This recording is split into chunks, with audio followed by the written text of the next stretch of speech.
स्वागत है हमारे YouTube चैनल में। हार्दिक स्वागत है। अभी तक हमारे चैनल को सब्सक्राइबर नहीं किया तो सब्सक्राइबर कर दीजिए, बेल आइकन को प्रेस कर दीजिए। चलो कहानी स्टार्ट करते हैं। तांडका का वध। एक कहानी है तांडका का वध। स्त्री के रूप में ताड़का का एक घोर पाप है और पाप को नष्ट करने में कोई पाप नहीं होता। हे राम, तुम इस पापिनी का संहार कर दो। प्राप्त काल स्नान संसोग प्रासदनादीन कार्यों से निवृत्त होकर राम और लक्ष्मण गुरु विश्वामित्र के साथ सरिता तट पर पहुँचे। एक वनवासी मुनि ने विश्वामित्र के साथ दो सुकुमार बालकों को देखा तथा उनका परिचय प्राप्त कर वे एक छोटी सी सुंदर नौका ले आए और विश्वामित्र से बोले, हे मुनिराज, आप इन राजकुमारों के साथ इस नौका पर बैठकर सरिता पार कर लीजिए। विश्वामित्र जी ने उस मुनि को धन्यवाद दिया और राम तथा लक्ष्मण के साथ नौका पर सवार हो गए। इस प्रकार वे सागर से मिलन की आतुरता में कलकलाना के साथ दौड़ती जा रही इस नदी को पार कर गए। नदी के उस पार एक भयानक वन था। उस वन को देखकर राम बोले, गुरुदेव, ये वन तो बड़ा भयंकर है। सभी ओर से सिंह, वाद्य आदि हिंसक पशुओं के दहाड़ने और हाथियों के चिंडाड़ने की ध्वनि आ रही है। जंगली सुअर, भालू, वन भेड़ आदि वन्य प्राणी भ्रमण करने के दृष्टिगत हो रहे हैं। वृक्षों की सदनता के कारण सूर्य का प्रकाश इस वन के भीतर घुसने का साहस नहीं कर पा रहा है और इसी कारण वन चारों ओर अंधकार हो रहा है। इस अति दुर्गम वन का क्या नाम है? राम के इस प्रश्न का उत्तर विश्वामित्र ने इस प्रकार दिया, हे राघव, पूर्व काल में इस स्थान में वन न हो बदला और करुण नाम के दो बड़े समुद्र राज हुआ करते थे। दोनों ही राज्य ऊंची ऊंची अंटालिकाओं, विथियाकाओं तथा सुंदर पत्थरों से सुभूषित धन धान्य और समुद्र में पानीपूर्ण में दूर दूर के व्यापारी यहाँ पर व्यापार करने आ करते थे। किंतु ताड़का नाम का एक यक्ष कन्या ने इन दोनों राज्यों का विनाश कर दिया। ऋषि विश्वामित्र ने आगे बताया, ताड़का कोई साधारण स्त्री न होकर सुंद नाम के राक्षस की पत्नी और मरीच नाम का राक्षस की माता है। उनके शरीर में 1000 हाथियों के बराबर बल है और वहाँ अत्यंत पराक्रमी और शक्तिशाली है। इस प्रदेश को नष्ट करने के पश्चात ताड़का ने अपने पुत्र मारीच के साथ मिलकर यहाँ समस्त निवासियों को मारकर खा डाला। अब उनके भय से यहाँ दो दो कोस दूर तक किसी मनुष्य की परछाई भी दिखाई न देती। भूलवंश यदि कोई यहाँ आ भी जाता तो जीवित नहीं लौट पाता। इसी ताड़का का सहाय करने के लिए मैं तुम्हें यहाँ लाया हूँ।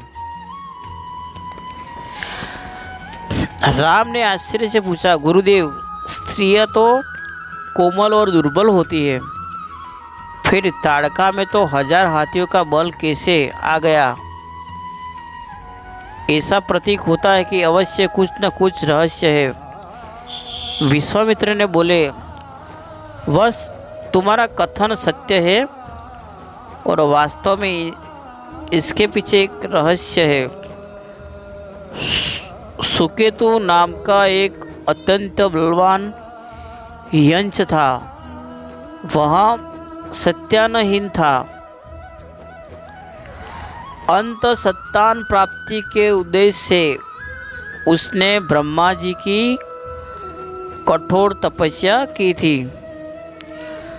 उसकी तपस्या से प्रसन्न होकर ब्रह्मा जी ने उसे संतान होने का वरदान दे दिया। परिणाम मस्त रूप ताड़का का जन्म हुआ। सुकेतु के द्वारा ताड़का के अत्यंत बली होने के वर मांगने पर ब्रह्मा जी ने उसके शरीर में 1000 हाथियों का बल दे दिया। विवाह योग्य आयु होने पर सुकेतु ने ताड़का का विवाह सुंदर नामक राक्षस से कर दिया और उससे मरीच का जन्म हुआ। मरीच भी अपनी माता के समान बलवान और पराक्रमी था। वह सुंदर राक्षस का पुत्र होकर भी स्वयं राक्षस ही नहीं था, किंतु बाल्यकाल में वह बहुत उपद्रवी का था। ऋषि मुनियों को अकारण कष्ट दिया करता था। उसके उपवदों से स्तत्र होकर एक दिन अगस्त्य मुनि ने इसे राक्षस को हो जाने का शाप दे दिया।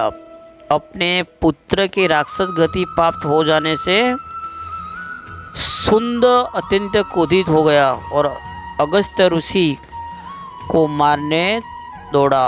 इस पर अगस्त्य ऋषि ने शाप देकर सुंद को तत्काल भस्म कर दिया। अपने पति की मृत्यु का बदला लेने के लिए ताड़का भी अगस्त्य ऋषि पर झपटी। इस प्रकार अगस्त्य ऋषि ने शाप ने कर ताड़का से सौंदर्य को नष्ट कर दिया और वह अत्यंत कुरूप हो गई। अपनी कुरूपता को देखकर अपने पति की मृत्यु का बदला लेने के लिए ताड़का ने अगस्त्य मुनि के आश्रम को नष्ट करने का संकल्प किया। अंत हे राम, मैं तुम्हें आज्ञा देता हूँ कि तुम ताड़का का वध करो। तुम्हारे अतिरिक्त उसका वध कोई भी नहीं कर सकता। अपने मन से ये विचार निकाल दो कि स्त्री है और स्त्री का वध में कैसे करूं। स्त्री के रूप में ये एक घोर पाप है और पाप को नष्ट करने के कोई पाप नहीं होता। समस्त संसद को त्याग कर मेरी आज्ञा से तुम इस पापिनी का संहार कर दो। राम ने, गुरुदेव, आपकी आज्ञा मुझे शिरोधार्य है। समस्त मानव के कल्याण के लिए मैं अवश्य ही ताड़का का वध करूँगा। इतना कर राम ने अपने धनुष्य पर बाण रखकर उसकी प्रतिष्ठा को कान तक खींचकर भयंकर टंकार किया। टंकार के उत्पन्न ध्वनि से समस्त वन प्राप्त भुजामयमान हो उठा। वन प्राणी भयभीत होकर इधर उधर भागने लगे। इस प्रकार उपस्थित खलबली मची देखकर ताड़का क्रोध से भर उठी। धनुष्य तांडे राम को देखने ही इस विचार से कोई उपरिस्थ कुमार उससे साम्राज्य पर आधिपत्य करना चाहता है, वह क्रोध से पागल हो गई। राम पर आक्रमण करने के लिए वह तीव्र गति से उन पर झपटी। ताड़का को अपनी ओर आते देखकर राम ने लक्ष्मण से कहा, हे सौमित्र टांड के वृक्ष जैसी विशाल और विक्रमान मुख वाली इस राक्षसी का शरीर कितना कुरूप है। इसकी मुख मुद्रा देखकर ही प्रतीक होता है कि यहाँ बड़ी हिंसक है और निरीह प्राणियों की हत्या करने, उनका रक्तपान करने में उसे बहुत आनंद आता है। तुम एक तरफ सावधान होकर खड़े हो जाओ और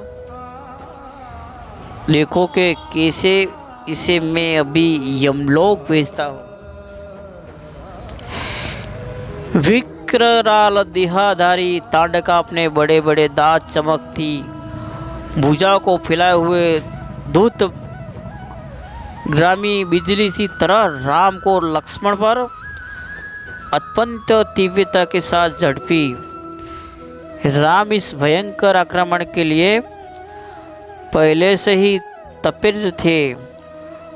उन्होंने तीक्ष्ण बाण चलाकर उसमें हृदय को सल्की कर दिया। उसके वक्षस्थल से गर्म गर्म रक्त की धारा प्रवाहित हो उठी। वहां आक्रमण करने के लिए पूर्ण टूट पड़े। इससे पूर्व ही राम ने एक और बाण चला दिया और सीधे उनके वंश में जाकर लगा। वहां पीड़ा से चीखती हुई चक्कर खाकर भूमि पर गिर पड़ी और अगले ही क्षण में उसके प्राण पंखेरु उड़ गए। राम को इस रण कौशल्य और ताड़का की मृत्यु के ऋषि विश्वामित्र अत्यंत प्रसन्न हुए। उनके मुख से रामचंद्र ने लिए आशीर्वचन निकलने लगे और गुरु की आज्ञा से वहीं पर सभी से रात्रि वर्तित किया। प्राप्त काल उन्होंने देखा कि ताड़का के अतंत से मुक्ति पा जाने के कारण उस वन की भयंकर और विकरालता समाप्त हो चुकी है।